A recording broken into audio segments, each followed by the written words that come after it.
Hello दोस्तों, pre challenge series by nurture classes PCS के through जो एंसेंट हिस्ट्री 5 क्वेश्चन एमसीक्यू पहले lecture में आपका बहुत बहुत स्वागत है। चलिए स्टार्ट करते हैं। तो पहला क्वेश्चन है, मैच द फॉलोइंग पूछा है। यहाँ पे कुछ हड़प्पन सिटीज, मेजर सिटीज दी गई हैं और यहाँ पे आपको पूछा गया है ये सिटीज कौन सी रिवर के बैंक पे आपकी सिचुएटेड है। तो ये चार ऑप्शन है, हड़प्पा, कालीबंगा, लोथर, रोपर। चलिए वीडियो को पॉज कीजिए, क्वेश्चन को अटेंड करने की कोशिश कीजिए। चलिए देखते हैं यहाँ पे हड़प्पन सिविलाइजेशन के बारे में देखें तो ये 2500 आज से 2500 साल पहले बीसी पहले या फ्लरिस्ट हुई थी। कहाँ पे? Western part of south Asia, जहाँ पे अब पाकिस्तान और इंडिया है। तो ये इंडिया पाकिस्तान में देखने को मिलती है। तो यहाँ पे कुछ यहाँ पे मेजर सिटीज थी, जैसे मोहनजोदड़ो थी, इंडस रिवर के बैंक पे थी। हड़प्पा रावी रिवर के वेस्ट पे बैंक पे थी। चन्हुदारो चन्हुदारो इंडस रिवर के वेस्ट पे थी। अच्छा, ये स्टार्टिंग के तीनों पाकिस्तान में देखने को मिलती हैं। इसके बाद आपको कालीबंगा मिलेगी घग्गर रिवर पे, लोथल मिलेगी भोगवा रिवर पे। यहाँ पे डोकयार्ड भी मिलता है आपको, गुजरात में देखने को मिलती है ये आपको। ठीक है। रोपर आपको सतलज रिवर पे देखने को मिलेगी, धौलावीरा आपको लूनी रिवर पे देखने को मिलेगी और बनावली आपको घग्गर रिवर पे देखने को मिलेगी। तो ये सारी आपकी इंडिया में देखने को मिलती हैं। तो इस टाइप से भी आपका क्वेश्चन फ्रेम किया जा सकता है। यहाँ पे मोहनजोदड़ो के बारे में देखें, मोहनजोदड़ो ये largest side of Indus valley civilisation है। अगर इंडस वैली सिविलाइजेशन की इंडिया में सबसे बड़ी लार्जेस्ट साइट देखी जाए तो राखी गढ़ी है, जो कि आपकी कहाँ देखने को मिलती है? जो आपकी हरियाणा में देखने को मिलती है। और सबसे पहले जो सिटी डिस्कवर की गई थी वो थी हड़प्पा 1920 में दयाराम साहनी द्वारा। इसके बाद दूसरी सिटी की थी मोहनजोदड़ो 1921 में, और ये की गई थी आपकी आर डी बनर्जी के द्वारा। तो चलिए यहाँ पे आंसर हमारा क्या होगा? आंसर हमारा यहाँ पे होगा 3214। Next question. नेक्स्ट क्वेश्चन है, which among the following Gupta emperor called the himself Lichchhavi दोहत्रा। इनमें से कौन सा गुप्ता एम्परर है जो अपने आप को लिच्छवी दोहत्रा कहता था? तो लिच्छवी दोहत्रा कौन सा एम्परर कहता था? Shrigupta, Chandragupta first, Chandragupta second and Samudragupta. चलिए वीडियो को पॉज कीजिए, क्वेश्चन को अटेंड कीजिए, करने की कोशिश कीजिए। यहाँ पे हम देख लेते हैं, जो समुद्रगुप्त था वो क्या था? चंद्रगुप्त फर्स्ट और का सन था। चंद्रगुप्त फर्स्ट ने क्या कहता है, एक लिच्छवी प्रिंसेस थी कुमार देवी, इनसे शादी की थी। तो इन दोनों का बेटा समुद्रगुप्त था। तो ये लिच्छवी दोहत्रा क्यों कहलाता था? क्योंकि ये लिच्छवी डॉटर सन था, इसलिए लिच्छवी दोहत्रा कहलाता था। इसके बारे में इंडिकेट किया गया, जो गोल्ड कॉइन थे उस टाइम पे, उसमें इंडिकेट किया गया था। अब गुप्ता पीरियड की बात करें तो श्री गुप्ता ये फाउंडर थे। इनका बेटा था घटोत्कच, ये सेकंड नंबर पे। और थर्ड पे जहां से गुप्ता पीरियड एक अच्छा एक्सपेंशन स्टार्ट कर दिया था गुप्ता पीरियड में, तो वो था चंद्रगुप्त फर्स्ट के टाइम पे। चंद्रगुप्त फर्स्ट, इनका बेटा था समुद्रगुप्त, और इसके बारे में इनका एक कोर्ट पोएट था हरिसेन। तो हरसेन एक ऑथर था, कोर्ट पोएट था। तो इसने एक प्रयाग प्रशस्ति लिखी थी, और प्रयाग प्रशस्ति अलाहाबाद पिलर्स में समुद्रगुप्त के बारे में जानकारी देखने को मिलती है। चंद्रगुप्त सेकंड की बात करें तो ये अपने आप को विक्रमादित्य कहता था, और इसके ही कोर्ट में एक पोएट था जिसका नाम था कालिदास। तो कालिदास किसके कोर्ट पोएट थे? तो वो थे आपके चंद्रगुप्त सेकंड के, विक्रमादित्य जो कहते थे। ठीक है। तो इसके यहाँ 9 जेम्स रहते थे, तो 8 कोर्ट पोएट और थे।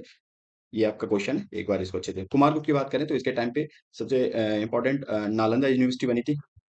नालंदा यूनिवर्सिटी स्टैब्लिश हुई थी कुमारगुप्त के टाइम पे। ठीक है। और स्कंदगुप्त तो जो हुनास थे, हुनों का आक्रमण हुआ था, अटैक किया था उन्होंने गुप्ता एम्पायर पे, तो इन्होंने ही स्टॉप किया था। तो यहाँ पे हमारा आंसर क्या होगा? हमारा आंसर होगा समुद्रगुप्त। समुद्रगुप्त क्या है? इसको Napoleon of nepo Napoleon of India कहा जाता है। और ये किसने कहा था? ये बी एस स्मिथ ने कहा था। बी ए स्मिथ ने, नेपोलियन ऑफ इंडिया। ठीक है। ये देखो इसके बारे में, इसके टाइम पे इसने एक परमिशन ग्रांट की थी। एक श्रीलंका के बुद्धिस्ट किंग थे, मेगावर्मन, तो उनको बोध गया में मोनेस्ट्री, बुद्ध मोनेस्ट्री बनाने के लिए इसने परमिशन ग्रांट की थी। चलिए नेक्स्ट क्वेश्चन देखते हैं। नेक्स्ट क्वेश्चन है, अरेंज द फॉलोइंग। जो मगध डायनेस्टी थी वहां पे कौन कौन सी ये डायनेस्टी फ्लरिश हुई थी? ऑर्डर में बताना है। Nanda dynasty, Shishunaga dynasty, Mauryan dynasty और हर्यन डायनेस्टी। चलिए वीडियो को पॉज कीजिए, क्वेश्चन को अटेंड करने की कोशिश कीजिए। तो यहाँ पे लिख लेते हैं, जो मगधा पीरियड था वो आपका सॉदर्न बिहार से लेके आपका इंडियन किंगडम में पूरा देखने को एंशिएंट में देखने को मिलता है। 6 महाजनपद थे। 6 महाजनपद में एक मगधा भी था, कौशल था, बज्जी था, और मथुरा था। बहुत सारे 16 जनपद थे यहाँ पे। तो यहाँ पे सबसे पहले हार्य डायनेस्टी आई, जो यहाँ पे जिसका फाउंडर था बिंबिसारा था, और काफी पावरफुल था। ठीक है। तो इसका बेटा था जो इसको क्या करे, इसको डिफीट करके बैठा था यहाँ पे, अजातशत्रु। अजातशत्रु इसलिए इंपॉर्टेंट है क्योंकि इसके टाइम पे फर्स्ट वर्ल्ड काउंसिल हुई थी। ठीक है।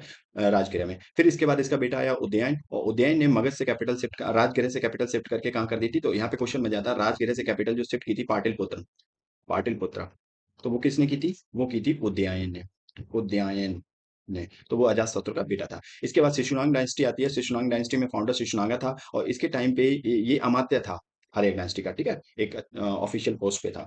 इसके बाद इसी शिशुनांग डायनेस्टी में ही इसका जो सक्सेसर था एक काला शोका काला शोका। तो काला शोका के टाइम पे वैशाली शिफ्ट हो गई थी। वैशाली कैपिटल मगध की, और वैशाली में ही क्या हुआ था? वैशाली में ही सेकंड बौद्ध काउंसिल हुई थी यहाँ पे। ठीक है। फिर आती है नंदा डायनेस्टी। नंदा डायनेस्टी के फाउंडर कौन थे? महापद्मनंदा। और इसके बाद इसका लास्ट जो एम्परर था वो कौन था? वो था धनानंद। धना धनानंदा।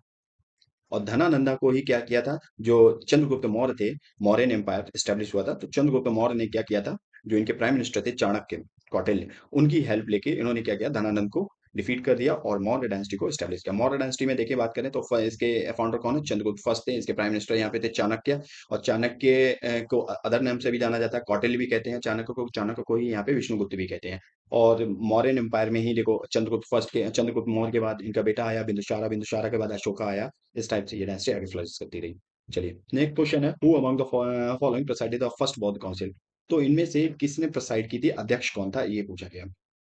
ठीक है। तो महाकश्यप थे, मोगाली पुत्र तिस्सा थे, वसुमित्र थे, ऋषभदेव थे। तो चलिए वीडियो को पॉज कीजिए, क्वेश्चन को अटेंड करने की कोशिश कीजिए। तो यहाँ पे हम देख लेते हैं, देखो फर्स्ट बौद्ध काउंसिल हुई थी, वो कब हुई थी? फर्स्ट बौद्ध काउंसिल हमारी हुई थी 483 बीसी। ये जितनी भी बौद्ध काउंसिल हुई थी आफ्टर कितने हैं? बुद्धा की डेथ के बाद ही हुई थी। After Buddha death. ठीक है, बुद्धा की डेथ के बाद ही हुई थी। फर्स्ट बौद्ध काउंसिल राजगिरी में हुई थी। किंग कौन था? अजातशत्रु था। चेयरमैन कौन थे? महाकश्यप थे। ठीक है। तो इंपॉर्टेंट यहाँ पे क्या था? यहाँ पर जो बौद्ध संघ के बारे में बात करें तो यहाँ पे एक बहुत ही ज्यादा इंपॉर्टेंट जो विनय पिटक सूत्र पिटक लिखे गए थे। ठीक है। और इसके बाद सेकंड बौद्ध काउंसिल हुई थी, वो वैशाली में हुई थी और कालाशोक के पीरियड में थी। और कालाशोक शिशुनाग डायनेस्टी से था। ठीक है। और यहाँ पे चेयरपर्सन तो कौन था? सबकमी थे। ठीक है। और यहाँ पे जो बुद्धा सेक्ट था, जो बुद्ध सेक्ट था वो दो उसमें डिवाइड हो गया था। जो बुद्धिज्म था दो सेक्ट में डिवाइड हो गया था संघ। तो संघ में एक था स्थाविर, स्थाविर, और एक था महासांगिक। महासांगिक। तो स्थाविर वो थे जो बुद्धा के ओल्ड रूल्स को फॉलो करते थे, ये ओल्ड रूल्स फॉलो करते थे। ठीक है। और ये न्यू रूल्स जो मठ में जो संघ में बने थे उनको जो फॉलो करते थे वो महासांघिक कहलाते थे। इसके बाद थर्ड बौद्ध काउंसिल इंपॉर्टेंट है, पाटलिपुत्र में हुई थी। अशोका उस टाइम क्या था? किंग था। और उस टाइम चेयरपर्सन कौन थे जिन्होंने प्रेसाइड किया था थर्ड बुद्धिस्ट काउंसिल को? वो मोगाली पुत्र तिस्सा थे। और यहाँ पे अवधम में पिटा लिखी गई थी। ठीक है। इसके बाद फोर्थ बुद्धिस्ट काउंसिल कश्मीर में हुई थी, कुंडलवन में। और यहाँ पे कनिष्क कुषाण डायनेस्टी थी। कनिष्क किस डायनेस्टी से आता था? ये कुषाण, कुषाण डायनेस्टी से आता था। और इसके टाइम पे जो जिन्होंने यहाँ पे चेयरपर्सन थे वसुमित्रा थे। और यहाँ पे जो बुद्धिज्म था वो दो सेक्ट में डिवाइड हो गया था। एक था हीनयान पुराना सेक्ट, हीना हीनयाना, और एक था महायान, महायाना। तो अभी जो सबसे ज्यादा जो अभी देखने को मिलता है वो महायाना देखने को मिलता है। ये सबसे पुराना वाला था, बुद्ध इसी से रिलेटेड थे। ठीक है, हीनयाना से रिलेटेड। तो ये था आपका बुद्ध काउंसिल के बारे में। तो यहाँ पे आंसर क्या होगा? हमारा महाकाश्यप। ठीक है। चलिए नेक्स्ट क्वेश्चन। नेक्स्ट क्वेश्चन की बात करें, which of the following known as the oldest decipher script? देखो हमसे पूछा गया डिसाइफर स्क्रिप्ट कौन सी है जिसको पढ़ा जा सके, जिसको पढ़ा जा सके। तो हड़प्पन स्क्रिप्ट है, ब्राह्मी स्क्रिप्ट है, खरोष्टी है, पाली है। तो चलिए वीडियो को पॉज कीजिए, क्वेश्चन को अटेंड करने की कोशिश कीजिए। यहाँ पे हम देख लेते हैं तो बहुत सारी स्क्रिप्ट थी। तो इंडस स्क्रिप्ट ये इंडियन सब कॉन्टिनेंट की सबसे पुरानी स्क्रिप्ट है, लेकिन ये अनडिसाइफर है। इसको अभी तक नहीं पढ़ा जा सका, इसको पढ़ा ही नहीं जा सका। ठीक है। और ये कैसी है? ये आपकी सिंबल फॉर्म में है, एक लेटर्स मतलब सिंबल फॉर्म में है आपकी, सिंबल फॉर्म में है, मतलब प्रिंट कह सकते हो एक टाइप से है यहाँ पे। ठीक है। तो ये अनडिसाइफर है। ठीक है। और ब्राह्मी स्क्रिप्ट क्या है? ये तो अगर डिसाइफर की बात की जाए तो सबसे पुरानी डिसाइफर आपकी इंडियन सब कॉन्टिनेंट में कौन सी है? ब्राह्मी स्क्रिप्ट है। ब्राह्मी स्क्रिप्ट को मदर ऑफ स्क्रिप्ट भी बोला जाता है, क्योंकि इसी स्क्रिप्ट से देवनागरी स्क्रिप्ट, तमिल, तेलुगु, कन्नड़, उड़ीसा, असमीज, बंगाली, ये सारी स्क्रिप्ट इसी से बनी हुई है आपकी। इसको सबसे पहले डिसाइफर किसने किया था? 1837 में जेम्स प्रिंसिप ने डिसाइफर किया था। और इसको लेफ्ट टू राइट लिखा जाता है, इतना याद रखना। ठीक है, लेफ्ट टू राइट लिखा जाता है। और इंडस स्क्रिप्ट को पहले राइट टू लेफ्ट फिर लेफ्ट टू राइट लिखा जाता है। खरोष्टी स्क्रिप्ट अशोका के जो पिलर अफगानिस्तान और जो पाकिस्तान में देखने को मिलते हैं वो खरोष्टी स्क्रिप्ट में। बाकी इंडिया में जितने प्लेयर हैं वो सारे ब्राह्मी स्क्रिप्ट में देखने को मिलते हैं। तो अफगानिस्तान में पाकिस्तान में देखने को मिलती है ये गंधारा, जो आपकी गंधारा एंशियंट गंधारा स्क्रिप्ट है उससे रिलेटेड है आपकी। ठीक है।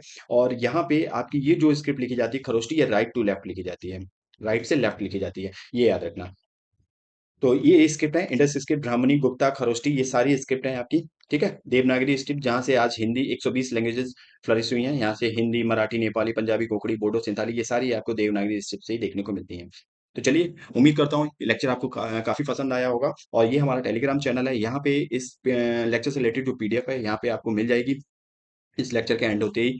और यहाँ पे और भी इन्फॉर्मेशन जो चैनल से रिलेटेड है वो सारी मिल जाती है। इसको ज्वाइन कर लीजिए। ये हमारा टेलीग्राम, ट्विटर और वो ट्विटर एंड इंस्टाग्राम हैंडल का लिंक है, और यहाँ पे आप ज्वाइन कर लें। यहाँ पे करंट बेस्ड आर्टिकल जो भी समथिंग नई नई इन्फॉर्मेशन पड़ती रहती है। तो चलिए मिलते हैं नेक्स्ट लेक्चर में। तब तक के लिए जय हिंद।